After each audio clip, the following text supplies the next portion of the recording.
good morning. So, in our chapter 1, we have seen about the share allotment. So, now we are discussing about the legal restrictions and provision for share allotment. Share allotment हमने देखा तो है, but वो share allotment के लिए क्या-क्या legal provisions होगी, क्या-क्या requirement होगी जो कंपनी को fulfill करनी होगी, तो and though only they can issue share in a public issue. तो public issue के लिए restriction होता है, कुछ provisions होते हैं, rules होते हैं जो fulfill करने होते हैं businesses को, और वो rules and regulation कहाँ पे होते हैं? तो SEBI Security Exchange Board of India Act 1992, तो वहाँ पे एक्ट में जो भी provisions होंगे regarding to public issue वो कंपनी को fulfill करने होंगे. And next is companies act 2013, वो अभी प्रिवेलिंग लॉ है. तो इस दोनों लॉ के अकॉर्डिंग, दोनों एक्ट के अकॉर्डिंग जो भी प्रोविजंस रिगार्डिंग पब्लिक इशू होंगे वो कंपनी को फुलफिल करने होंगे. उसके बाद ही वो रिक्वायरमेंट फुलफिल हो, उसके बाद ही पब्लिक इशू हो सकता है. तो हम वन बाय वन रिक्वायरमेंट देखते हैं. First is share can not be issue at a discount in a public issue. हमको पता है कि share can be issue at a premium, at a discount or at a face value. But यहाँ पे condition क्या है? Public issue करना है, कंपनी को जनरल पब्लिक को इन्विटेशन देना है, तो company can not issue shares at a discount. तो मतलब एप्लीकेशन के टाइम पे कंपनी इशू पे डिस्काउंट करना, मतलब एप्लीकेशन के टाइम पे कंपनी ने 10 रुपीज मंगवाए थे, एप्लीकेशन मनी कितनी थी? 10 रुपीज, बट कंपनी ने कॉल अप कितने किए? 8 रुपीज. 2 रुपीज का क्या हुआ? डिस्काउंट. तो company can not do this for public issue. Public issue के लिए ये डिस्काउंट पॉसिबल नहीं है. बिकॉज क्यों पॉसिबल नहीं है? हम एक एग्जांपल लेते हैं. 2 शॉप है, दोनों शॉप पिज्जा की 2 शॉप है. एक शॉप में हाई क्वालिटी है, एक शॉप में कंपेयर टू दैट वो लो क्वालिटी वाला फूड प्रोवाइड करता है. और जो फर्स्ट शॉप थी उसमें प्राइस भी हायर है, और compare to the first one second shop में प्राइस बहुत लो है. यहाँ पे 100 का पिज्जा मिलता है, यहाँ पे 80 में वो प्रोवाइड करते हैं. तो फिर भी जो सेकंड शॉप है वहां पे कस्टमर्स बहुत, उसके पास बायर्स बहुत कम है, प्राइस बहुत लो है, फिर भी बायर बहुत कम है. क्यों? बिकॉज उसका फूड लोअर क्वालिटी का है, उसकी क्वालिटी अच्छी नहीं है. यहाँ पे प्राइस ज्यादा है बट क्वालिटी अच्छी है, इसलिए उसके पास कस्टमर्स भी ज्यादा है. तो बिजनेसेस में भी, मार्केट में भी ऐसा ही होना चाहिए. कस्टमर्स मतलब कि जो इन्वेस्टर्स है उनका इंटरेस्ट के साथ कोई वायोलेशन ना हो, इसलिए ये डिस्काउंट देके उनको अट्रैक्ट नहीं करना चाहिए. डिस्काउंट पब्लिक इशू के टाइम देके अट्रैक्ट नहीं करना चाहिए. अदरवाइज कोई भी फ्रॉड कंपनी पब्लिक इशू करेगी और डिस्काउंट देके इन्वेस्टर का शेयर ले लेगी, और फिर जब एप्लीकेशन मनी के बाद अलॉटमेंट मनी आती है, देन सारे कॉल अप हो जाए, उसके बाद कंपनी अच्छी रन नहीं कर रही है तो उनको डिविडेंड भी अच्छा नहीं मिलेगा. तो इन्वेस्टर के साथ ये फ्रॉड हो सकता है. इसलिए पब्लिक इशू के टाइम पे, एप्लीकेशन के टाइम पे आप डिस्काउंट से शेयर नहीं इशू कर सकते. ये कंडीशन हुई. तो ये हमारी फर्स्ट कंडीशन हुई, share can not be issue at a discount for public issue. Then next, minimum 10% reservation for retail investor. हमने इन्वेस्टर की क्लासिफिकेशन की थी, तो वहां पे एक क्लासिफिकेशन क्या थी? Retail investor. उसके बाद हाई नेटवर्थ इन्वेस्टर्स आते. रिटेल इन्वेस्टर मतलब जनरल पब्लिक जो खुद के लिए इन्वेस्ट करती है, कोई इंस्टीट्यूशन नहीं है जो दूसरों के लिए इन्वेस्ट करती है, बट ये खुद के लिए इन्वेस्ट करती है, खुद के प्रॉफिट के लिए इन्वेस्ट करती है. तो यहाँ पे कंडीशन क्या है? मिनिमम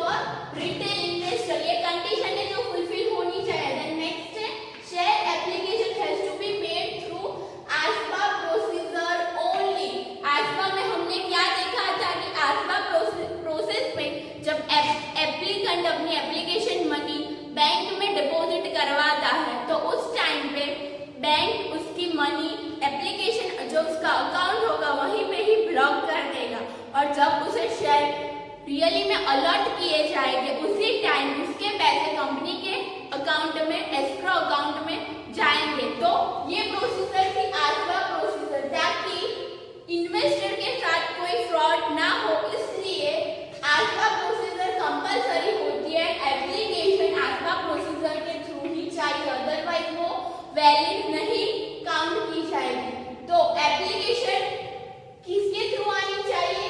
आस्वा प्रोसेस के थ्रू ओनली। तो ये कंडीशन हुई जो फुलफिल करनी होती है। Then next the process of receiving share application allotment listing of share on recognised stock exchanges has to be completed within 15 days. Share application receive होती है कंपनी के पास, उसके बाद सारी वेरिफिकेशन के बाद कंपनी क्या करती है? शेयर अलॉट करती है, और शेयर अलॉटमेंट के बाद जो शेयर हो गए उनका स्टॉक एक्सचेंजेस में ट्रेडिंग के लिए उनकी लिस्टिंग करवानी पड़ती है। तो ये सारी प्रोसीजर जो है वो कितने डेज में कंप्लीट होनी चाहिए? 15 डेज में, starting for share application to listing of share on recognised stock exchange has to be completed within 15 days. Demat account is compulsory for share application. Demat account हमें पता है कि डीमैट अकाउंट क्या है, तो वहां पे शेयर इलेक्ट्रॉनिकली आपके अकाउंट में जाते हैं, आपको फिजिकल शेयर सर्टिफिकेट नहीं मिलता है। डीमैट अकाउंट इसलिए इम्पोर्टेंट है बिकॉज वहां पे कोई प्रॉब्लम नहीं होती कि आपको शेयर सर्टिफिकेट दिया, फिर आपको शेयर ट्रांसफर करने हैं तो आप शेयर वापस कंपनी, शेयर सर्टिफिकेट वापस कंपनी को दो। डीमैट अकाउंट में ऐसा कोई क्वेश्चन ही नहीं होता बिकॉज यहाँ पे फिजिकल सर्टिफिकेट होता ही नहीं। फिजिकल सर्टिफिकेट हो तो कोई चांसेस है कि वो टर्न हो जाएगा, टूट जाएगा, उसमें कोई प्रॉब्लम आएगी, बट यहाँ तो इलेक्ट्रॉनिकली प्रोवाइड किया गया। तो जब भी आपको शेयर बेचने होंगे आप ये सबमिट डीमैट अकाउंट से वो कंपनी के अकाउंट में सबमिट हो जाएंगे, तो वो वहां पे जो ओरिजिनल शेयर होल्डर होगा उसका नेम हटा के न्यू शेयर होल्डर का जिसने शेयर परचेज किए होंगे उसका नेम आ जाएगा। तो डीमैट अकाउंट बहुत इजीली ट्रेडिंग पॉसिबल करता है। तो demat account is compulsory for share application. There must be 90% subscription for share which are not underwriter। तो अंडरराइटर कौन होते हैं वो देखते हैं हम पहले। अंडरराइटर वो एक as a security, as a guard की तरह वर्क करते हैं। कंपनी अंडरराइटर्स अपॉइंट करती है, क्यों? बिकॉज इफ कंपनी जब शेयर इशू करती है तो ऐसी पॉसिबिलिटीज होती है कि जितनी एप्लीकेशन दी है, जितने शेयर इशू किए हैं उतनी एप्लीकेशन में भी ना भी आए। तो अंडरराइटर ऐसे पीपल्स होते हैं जो कि उसकी गारंटी लेते हैं। तो जितनी एप्लीकेशन नहीं आई होगी उसकी गारंटी कौन लेते हैं? ये अंडरराइटर्स होते हैं, उसकी गारंटी लेते, उसका पेमेंट भी वही करते हैं। तो कंपनी को सिक्योरिटी मिलती है एप्लीकेशन पे। तो वो अंडरराइटर्स का वर्क क्या होता है कि शेयर एप्लीकेशन, इफ कंपनी ने 100 शेयर इशू किए थे उसमें से एप्लीकेशन आई ओनली 70, 30 एप्लीकेशन नहीं आई है, तो ये रिस्पॉन्सिबिलिटी किसकी है? अंडरराइटर्स की। कंपनी ने इफ अपॉइंट किए गए होंगे, तो कंपनी ने अंडरराइटर अपॉइंट किए गए होंगे, तो ये कंपनी को ये 30 एप्लीकेशन जो नहीं आए है उसकी रिस्पॉन्सिबिलिटी लेने की जरूरत नहीं है, बिकॉज देयर आर अंडरराइटर्स जो इसकी रिस्पॉन्सिबिलिटी लेंगे।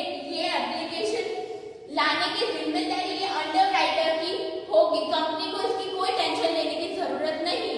But we are discussing about the situation when there are no underwriters. Company ने कोई अंडरराइटर नहीं अपॉइंट किए हैं, तो उस सिचुएशन में क्या होगा कि उस सिचुएशन में 90% of subscription should be there. मतलब कि 100 एप्लीकेशन होंगी, उसमें से 90% मतलब 90 शेयर की एप्लीकेशन आना जरूरी ही है।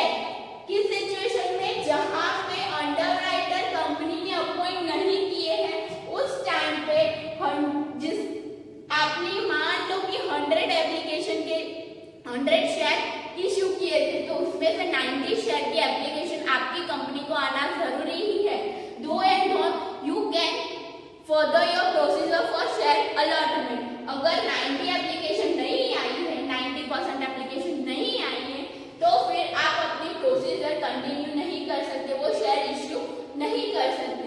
बट इफ अंडरराइटर हो तो कोई टेंशन ही नहीं है, ये 90% की कंडीशन वहां पे नहीं आती। ये सिचुएशन सिर्फ अंडरराइटर ना हो तब के लिए है। देन प्रोस्पेक्टस, तो हमें पता है प्रोस्पेक्टस क्या है, एक इन्विटेशन है जो जनरल पब्लिक को दिया गया होता है, जहां पे सारी डिटेल्स मेंशन की होती है। वहां पे शेयर के फेस वैल्यू, नंबर, शेयर कितने इशू किए हैं, वो सारा डिटेल्स वहां पे मेंशन होता है। उसके बाद हम देखते हैं prospectus is compulsory for fixed price while rate hearing prospectus is compulsory for book building. तब देखते हैं बुक बिल्डिंग क्या होता है और रेट हियरिंग प्रोस्पेक्टस क्या होता है।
लीड मैनेजर के साथ मीटिंग करके ये डिसाइड करते हैं कि क्या प्राइस फिक्स करनी है।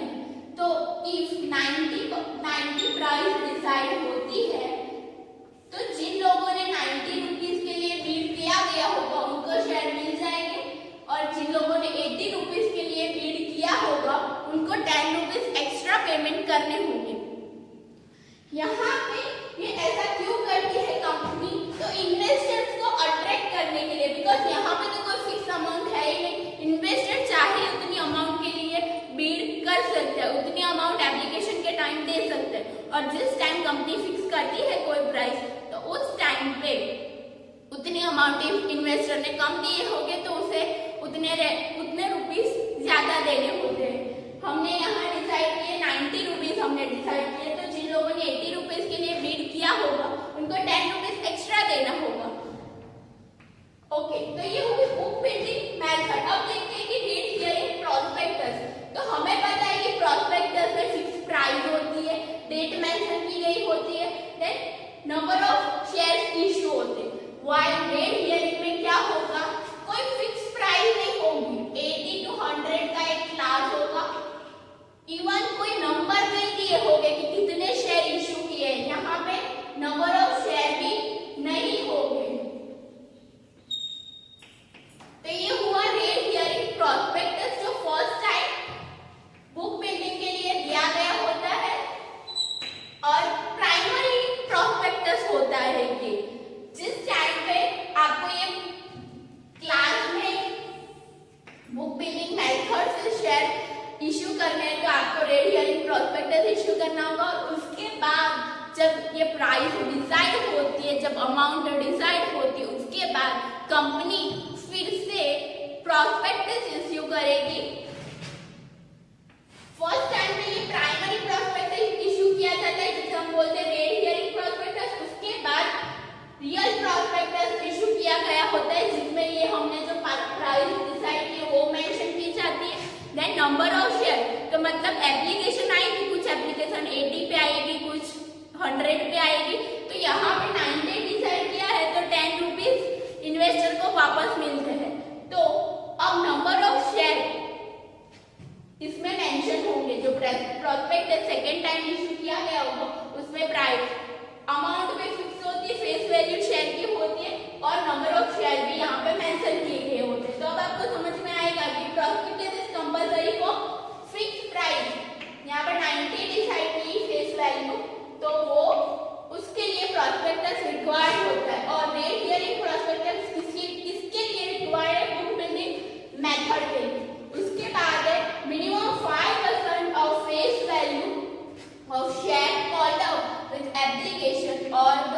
amount decided by SEBI. तो it want to say that कि जब आप कंपनी एप्लीकेशन अमाउंट मंगवाती है, एप्लीकेशन के टाइम जो एप्लीकेशन अमाउंट मंगवाती है वो मिनिमम 5% होनी चाहिए। कितनी?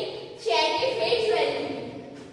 शेयर की फेस वैल्यू इफ है 100 रुपीज तो उसका 5% मतलब 5 रुपीज। तो मिनिमम 5 रुपीज तो होने ही चाहिए। आप 10 रुपीज एप्लीकेशन के टाइम मंगवा सकते हो बट मिनिमम 5 तो होना चाहिए। 5 के नीचे नहीं जानी चाहिए एप्लीकेशन मनी। बट यहाँ पे और है, और the amount decided by SEBI 5% तो होना ही चाहिए। और इफ सेबी ने कोई अमाउंट डिसाइड की है तो application should be follow that condition. Okay, तो फिर से देखते हैं प्रोविजन। फर्स्ट है shall not be issued at a discount, then minimum 10% reservation for retail investor, share application has to be done through ASBA process, then ये सारी application allotment and listing of share should be done within 15 days. Demat account compulsory for share application, 90% subscription for those shares which are not adopted. Prospectus is compulsory for fixed price and rate hearing prospectus for book building, and minimum 5% of face value for application money or the amount decided by SEBI. Okay students, so our next condition is agreement with recognized stock exchange. Recognized stock exchange share application share allot हो जाए उसके बाद share की trading के लिए company को share listing करवाने होंगे रिकॉग्नाइज्ड स्टॉक एक्सचेंजेस। सो उसके लिए कंपनी को रिकॉग्नाइज्ड स्टॉक एक्सचेंजेस के साथ प्रॉपर एग्रीमेंट होना चाहिए for the listing of shares. Agreement with depository company, हम बोलते हैं डीपीज, डिपॉजिटरी पार्टिसिपेंट्स। तो वो क्या करते हैं, एप्लीकेंट बैंक में भी एप्लीकेशन सबमिट करवा सकते हैं और डीपी के थ्रू भी। और जब अलॉटमेंट होती है तो शेयर क्रेडिट कहाँ होते हैं, डीपीज के जो मिडलमैन होते हैं और बैंक में। तो वो लोग क्या करते हैं, फिर शेयर होल्डर के अकाउंट में ट्रांसफर करते हैं। तो डीपी मिडलमैन की तरह वर्क करते हैं। तो उसके साथ कंपनी का एग्रीमेंट होना चाहिए for the credit of share allotted. Disclosure of minimum subscription and its effect in prospectus। जब prospectus issue किया जाएगा तो वहाँ पे mention होना चाहिए about the information for minimum subscription। minimum subscription कितना चाहिए, कितनी required है कंपनी को, उसकी डिटेल, उसकी information prospectus में होनी चाहिए। and if वो subscription fulfill नहीं हुआ तो उसकी क्या consequences आएगी, उसकी क्या effect आएगी वो भी वहां पे मेंशन होनी चाहिए। तो कंडीशन क्या है, मिनिमम सब्सक्रिप्शन की detail and effect, its consequences should be there in prospectus. उसकी इंफॉर्मेशन प्रॉस्पेक्टस में दी होनी चाहिए। Then company must have minimum net worth for public issue. Company को जनरल पब्लिक से शेयर इशू करते हैं जनरल पब्लिक को, तो उसके लिए कंपनी को रिक्वायर्ड होगी नेटवर्थ, वो मिनिमम नेटवर्थ कंपनी के पास होनी चाहिए। Then our next point is share capital of promoters after the public issue must be 20% of total paid up capital. तो जब सारे कॉल मंगवाए गए होंगे तो उसके बाद कंपनी की जो भी शेयर कैपिटल होगी, आप एग्जांपल ले लो कि 2 लाख शेयर कैपिटल है,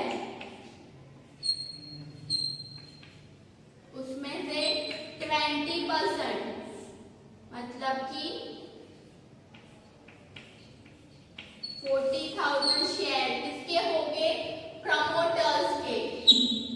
40,000 शेयर कैपिटल किसकी होगी, प्रमोटर्स की। तो ये कंडीशन है कि 40% शेयर किसके पास रिजर्व होंगे, 20% share for promoter. Share purchased bye promoter will remain in locking period for specified time. तो जितने भी शेयर प्रमोटर्स के द्वारा परचेज किए गए होंगे तो उस शेयर शेयर में क्या इफेक्ट आएगी, वो लॉकिंग हो जाएगी कुछ पीरियड के लिए, वो पीरियड मेंशन होगा, बट अभी हमारे लिए है स्पेसिफाइड टाइम, तो स्पेसिफाइड टाइम के लिए वो शेयर अकाउंट में लॉक हो जाते हैं, मतलब वहां पे कोई ट्रेडिंग नहीं होती है। वो प्रमोटर उस शेयर का ओनर होते हुए भी उसके ऊपर ट्रेडिंग नहीं कर सकता, वो शेयर किसी को बेच नहीं सकता, बिकॉज यहाँ पे कौन सी इफेक्ट आई है, लॉकिंग हो गया, वो शेयर लॉक हो गए, तो इसकी वजह से वहां पे ट्रेडिंग पॉसिबल नहीं है। तो ये स्टूडेंट्स हमारा हुआ लीगल प्रोविजन